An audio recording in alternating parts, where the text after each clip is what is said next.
오늘 우리에게 주실 하나님 말씀 히브리서 12장 2절 말씀입니다. 366페이지 히브리서 12장 2절 말씀, 우리 한 목소리로 주의 말씀 받들어 합독하겠습니다.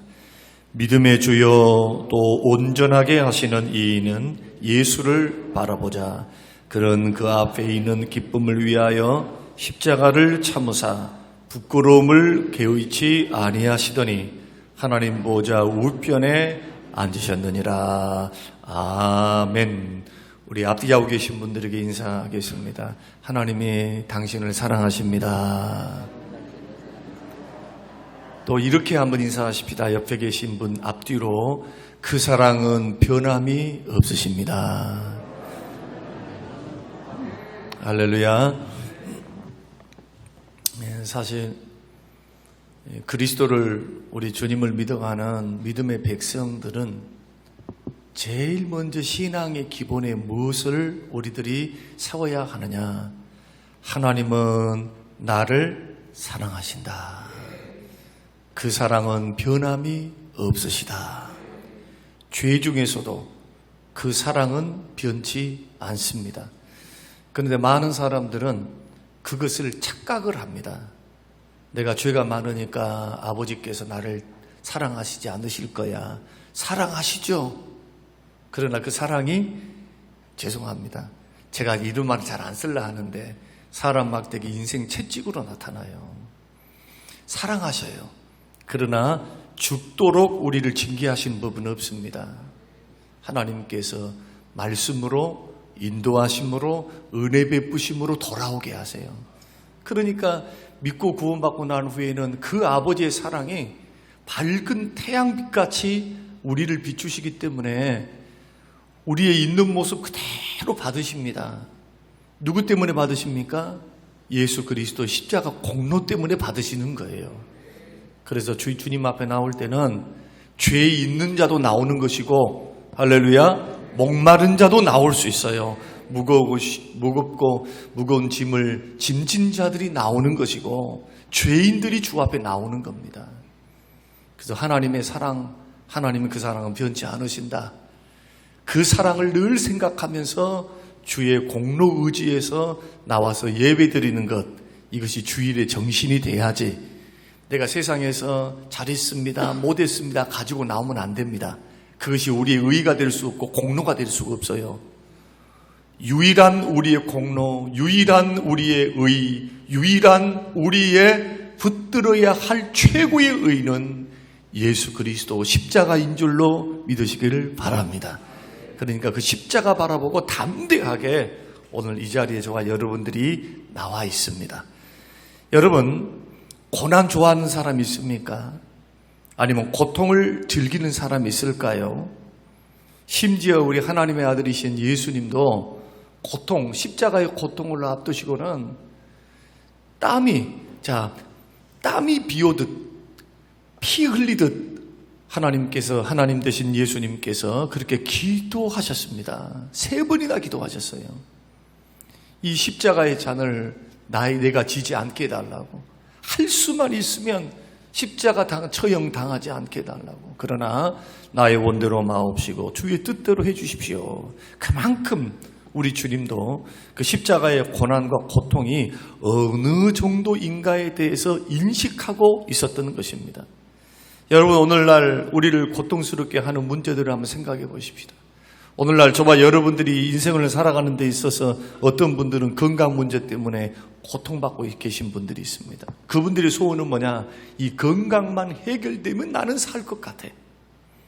또 어떤 분들은 돈 때문에, 직장 때문에, 자녀 때문에, 사람 때문에, 사랑 문제 때문에, 그 관계 때문에 고생하고 고통당하는 사람들이 있습니다. 그런데 건강하고 돈도 있고 근심 걱정 없어도 우리에게 고통이 되는 것이 있습니다. 어떻게 보면 사람이 눈으로 보이는 고통보다도 가장 큰 고통, 인생이 당할 수 있는, 심지어는요, 이 고통 때문에 자살을 합니다.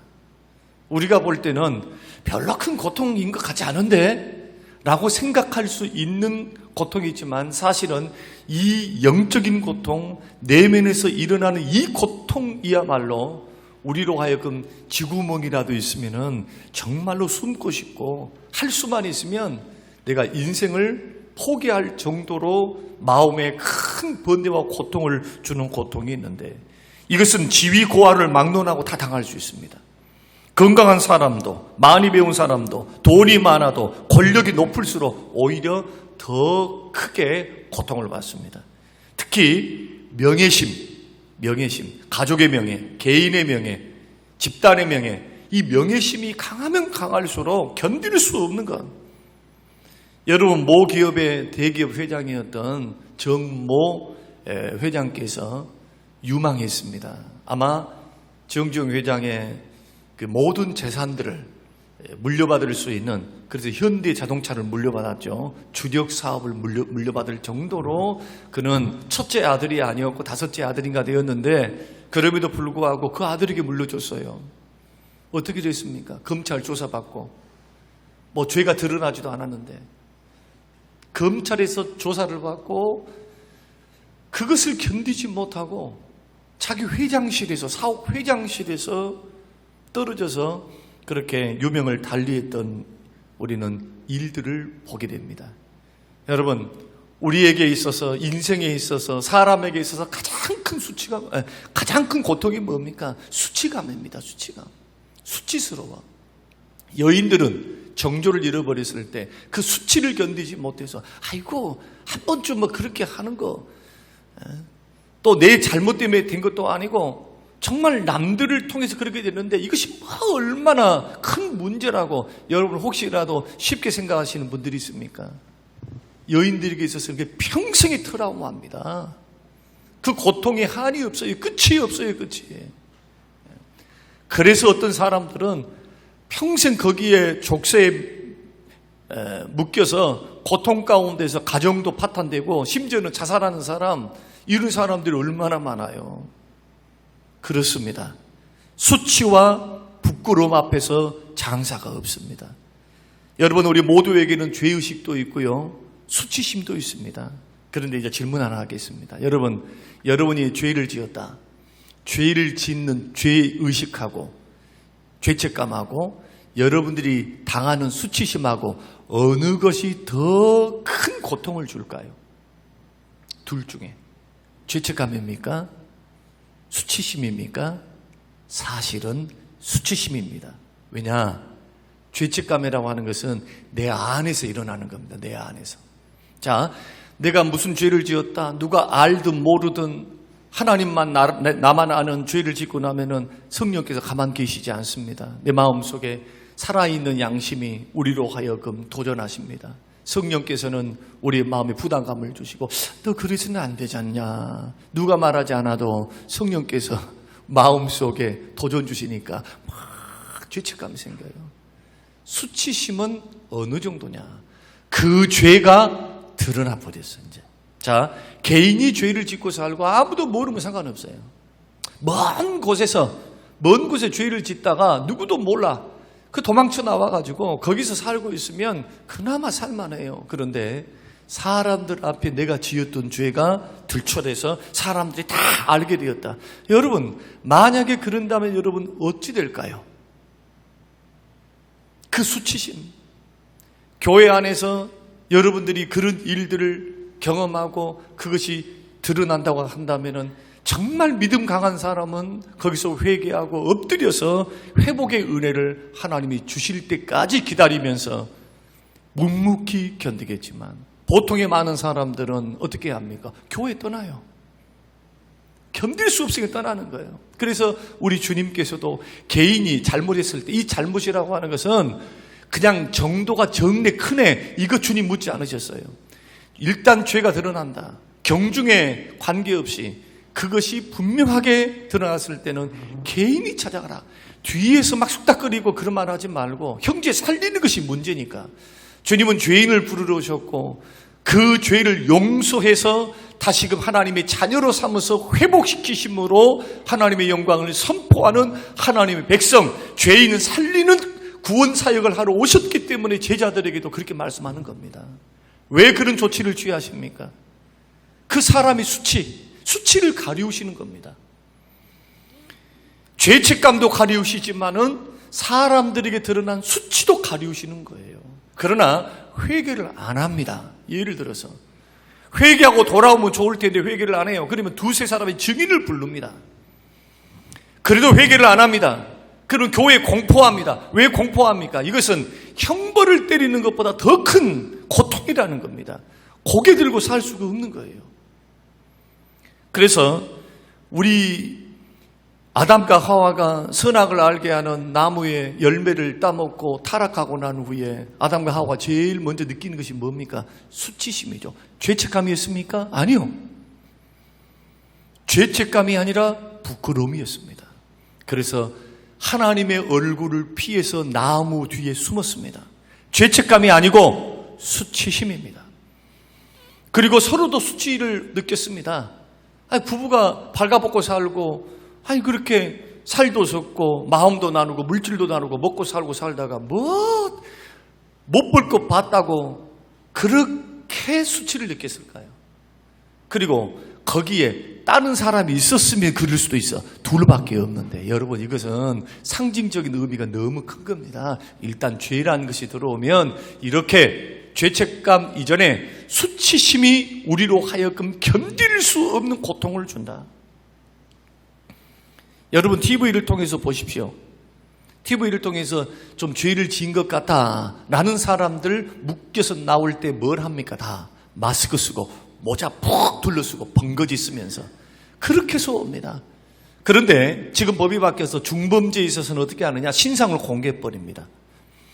그리고 얼굴을 보게 합니다. 그러면 이것이 여러분 생각할 때는 여러분들이 안 당하니까 이것이 아무것도 아니거라 생각을 하시는 거예요. 부모 형제는 어떻게 되겠어요? 친구들은 정말 출소해가지고 나와서 떳떳하게 세상 살 수 있겠습니까?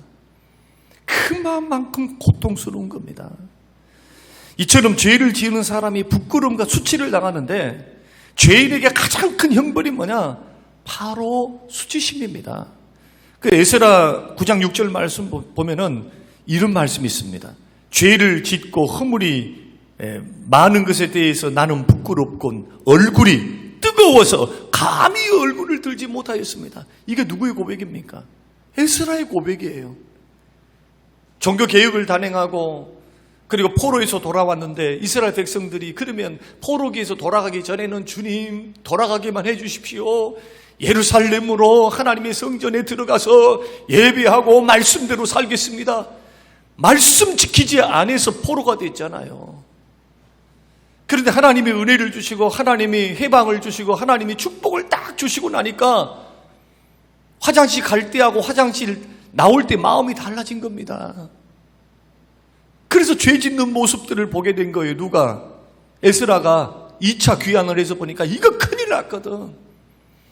그래서 보니까 자기가 차마 하나님 앞에서 자기의 백성들이, 자기의 민족이 하나님 앞에 율법을 어기고 정말 이방인들이 짓는 그러한 탐욕스러운 죄에 대해서 바라보면서 얼굴이 뜨거워서 하나님을 바라볼 수가 없다.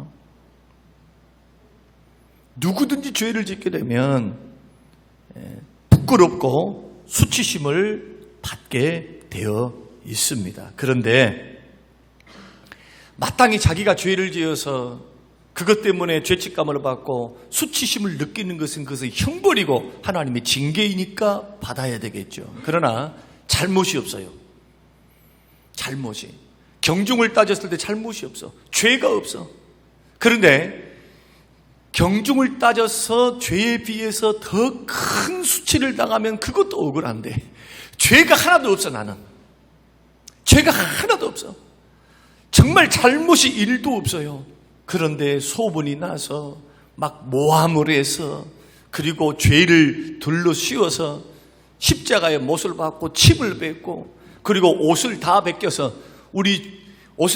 수치, 소위 말해서 모든 것들이 다 드러나게 사람들을 보면서 껄껄껄껄 웃으면서 수치를 당해야만 했다면 여러분 견딜 수 있을까요? 그런데 그것을 묵묵히 견디신 분이 있습니다. 그분이 누구냐? 우리 주 예수 그리스도십니다. 죄를 안 것도 없고 죄를 지은 것도 없고 잘못한 것도 없는데 오히려 죄인들을 위해서 병을 고치시고 죄를 용서하시고 죽은 자를 살리시고 선한 일만 했는데 종교 지도자들이 우리 주 예수 그리스도를 신성 모독죄를 뒤집어 씌워서 십자가에 못 박습니다. 십자가에 못 박는 것만 해도 그것이 큰 고통이지만 더 큰 고통은 뭐냐? 만왕의 왕 하나님의 아들 되셨는데 침을 뱉고 수치를 드러내고 모욕을 하고 비방하고 조롱하고, 여러분 그것을 견딜 수 있는 사람이 어디 있겠어요? 단번에 죽이면 몰라. 정말 억울하지 않겠습니까? 가장 수치스러운 십자가형 강도나 살인죄 취급을 받아서 우리 주님을 십자가에 못 박았으니 이보다 더 큰 심적 고통이 어디 있었겠습니까? 여러분, 이러한 상황에 대해서 우리 예수님은 어떻게 말씀하시느냐? 오늘 본문 12장 2절을 보세요. 참 우리가 본받아야 될 그러한 자세입니다. 자, 12장 2절 말씀을 보게 되면은 믿음의 주여 또 온전케 하시는 이인 예수를 바라보자. 그는 앞에 있는 기쁨을 위하여 십자가를 참으사 무엇을 개의치 않았는가? 부끄러움, 수치를 개의치 아니하셨다. 나 부끄럽다. 나 수치스럽다. 이것을 개의치 아니하시고 그 앞에 있는 기쁨을 위해서, 하나님이 세우신 구원의 완성을 위해서 예수님은 십자가를 참으셨고 수치를 개의치 아니하시고 담담하게 받아들이셨다는 겁니다.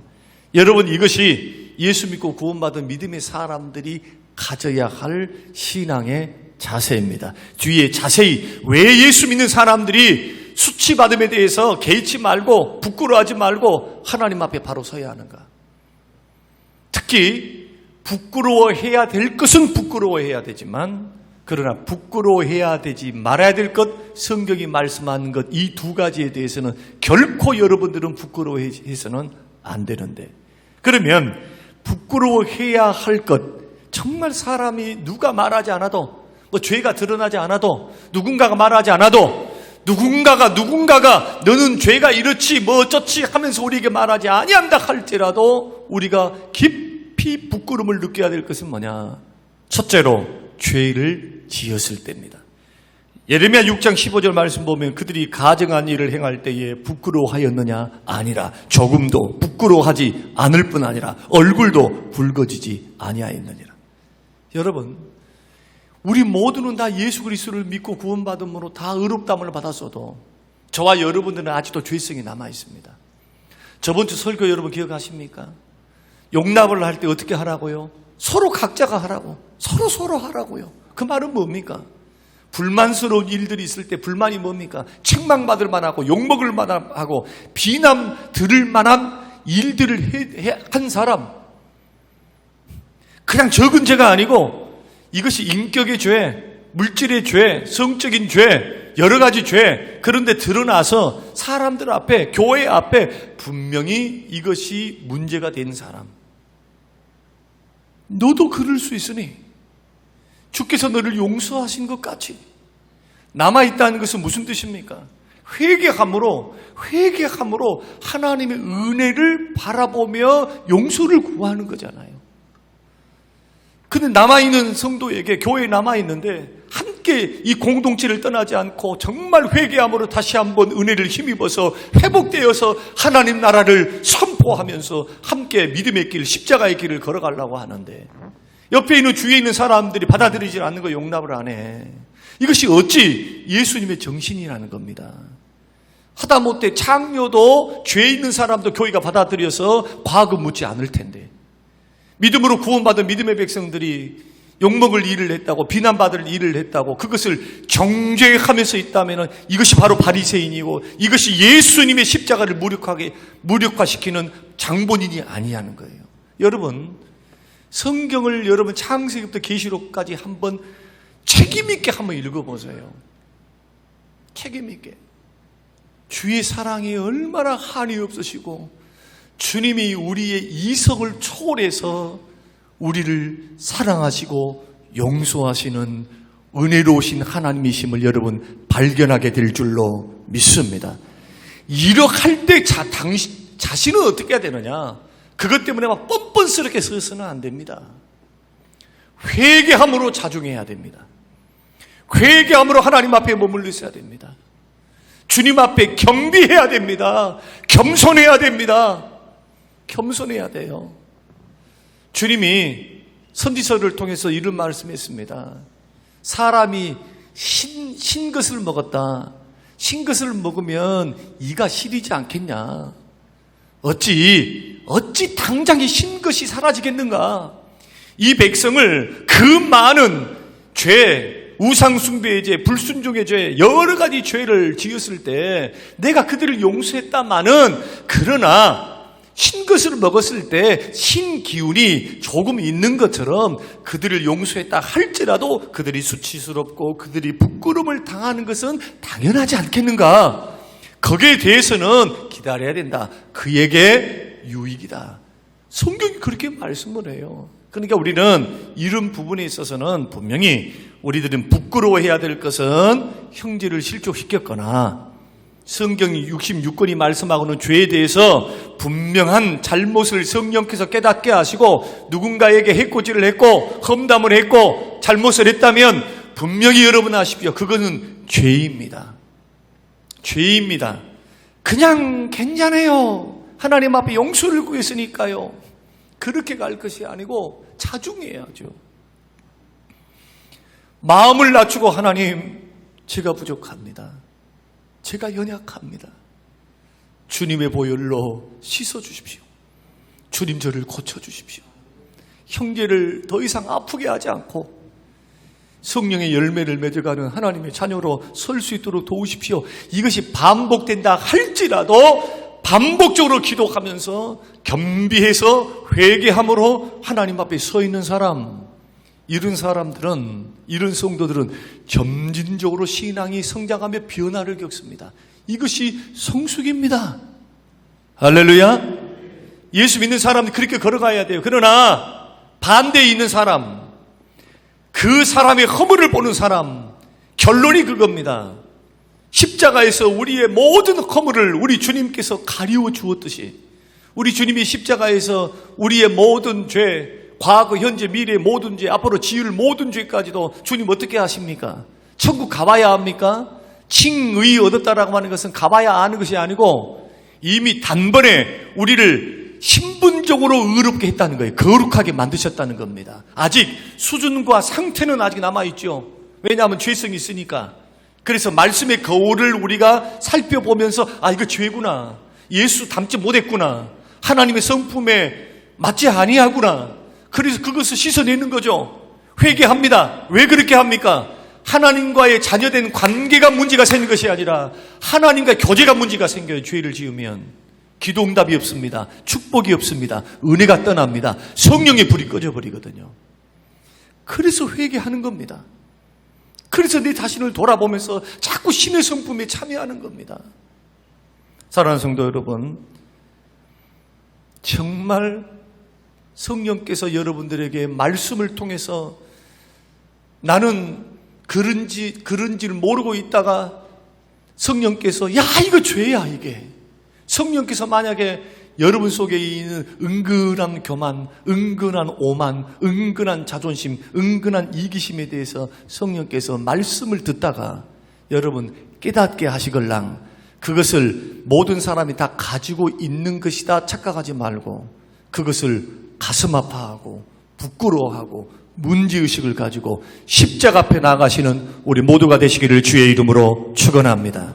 그런데 성도가 부끄러워하지 말아야 될 그 두 가지가 있습니다. 첫째는 뭐냐? 복음 전하는 겁니다. 로마서 1장 16절, 내가 복음을 부끄러워하지 아니하노니 이 복음은 모든 믿는 자에게 구원을 주시는 하나님의 능력이 됩니다. 여러분, 복음은 부끄러워해서는 안 됩니다. 반드시 복음에는 생명 걸어야 돼요. 복음에는 담대히 복음을 여러분 증거하시고 복음을 부끄러워해서는 안 됩니다. 왜냐?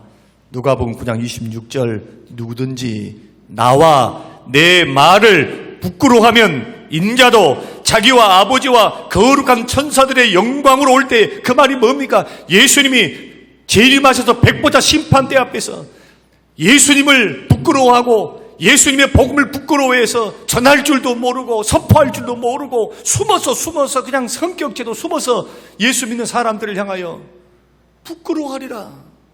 만약에 그들이 사람들 앞에서 나 예수 안 믿어, 예수 몰라 하면은 내가 하나님과 천사 앞에서 네가 누구냐 너를 부인하리라.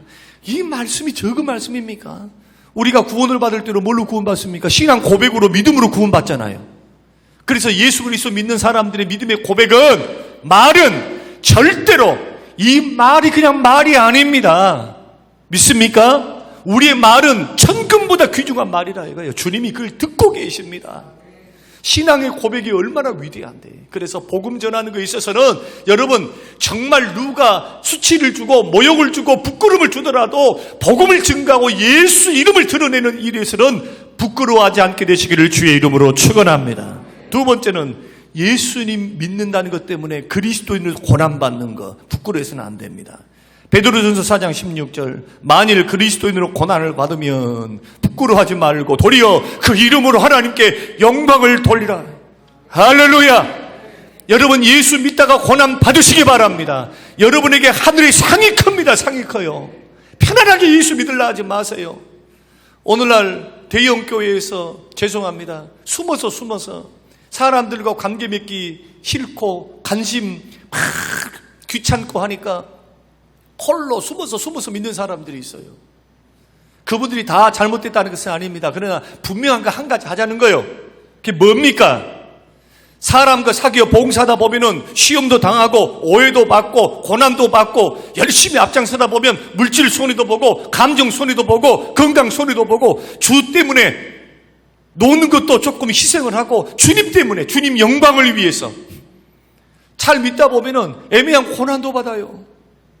여러분 그럴 때 죄송합니다만 재수 5부터 딱 걸지 말고 앞장서서 일해봤자 좋은 거 하나도 없다고 여러분 밑에 후배들한테 그렇게 말하지 말고 오히려 여러분 이렇게 고백해야지요. 주를 위해서 고난받고 주를 위해서 희생하고 주를 위해서 손해보고 주를 위해서 헌신해서 어려움을 당하는 것은 오히려 하나님께 영광을 돌려드리라. 하늘에서 상이 크민이라. 모세는 히브리서 11장의 말씀 보니까 잠시 세상에서 누리는 죄악의 낙을 거부하고 그리스도를 위하여 능력받는 것, 하나님의 백성들과 함께 광야의 길을 걸어가는 것을 선택했다. 상주심을 바라보고 오늘날 저는 이런 성도님들이 정말 우리 성림교회 성도님들이 되시기를 주의 이름으로 축원합니다. 그러므로 성도들의 복됨이 뭐냐? 여러분 이것 한 가지 기억하고 가십시다. 아무리 죄가 커도 아무리 세상이 나의 죄가 세상을 덮는다 할지라도 히틀러라 할지라도 김정은이라 할지라도 김일성이라 할지라도 그 많은 죄를 씻지 못할 보혈은 없습니다. 예수 그리스도의 보혈은 지구상의 원우주의 악이 가득 차다 할지라도 나를 위해서 십자가에 죽어주신 예수 그리스도의 보혈은 모든 죄를 씻는데 어떻게 씻으시느냐? 양털같이 흰눈같이 씻어주신 줄로 믿으시기를 바랍니다. 그래서 우리의 지은 모든 죄를 사함받고 죄악을 가리움 받는 것이 우리에게는 복이다. 로마서 4장 7절 그 불법이 사함을 받고 그 죄가 가리움을 받는 사람들은 복이 있도다. 여러분 오늘 저와 여러분들은 예수 그리스도를 믿고 죄 용서를 받고 구원받은 하나님의 자녀로 여기에 나와 계십니다. 주님이 여러분들을 보실 때 지금 어제도 무슨 죄를 지었고 그제도 무슨 죄를 지었고 주님 그냥 꼬급쟁이처럼 너 이 죄 지었지 이 죄 지었지 이것 가지고 막 쓸데없이 죄송합니다. 이것 가지고 주님 그렇게 하시는 분이 아닙니다. 언제나 뭘 통해서 보시느냐? 십자가의 보혈을 통해서 우리를 보십니다.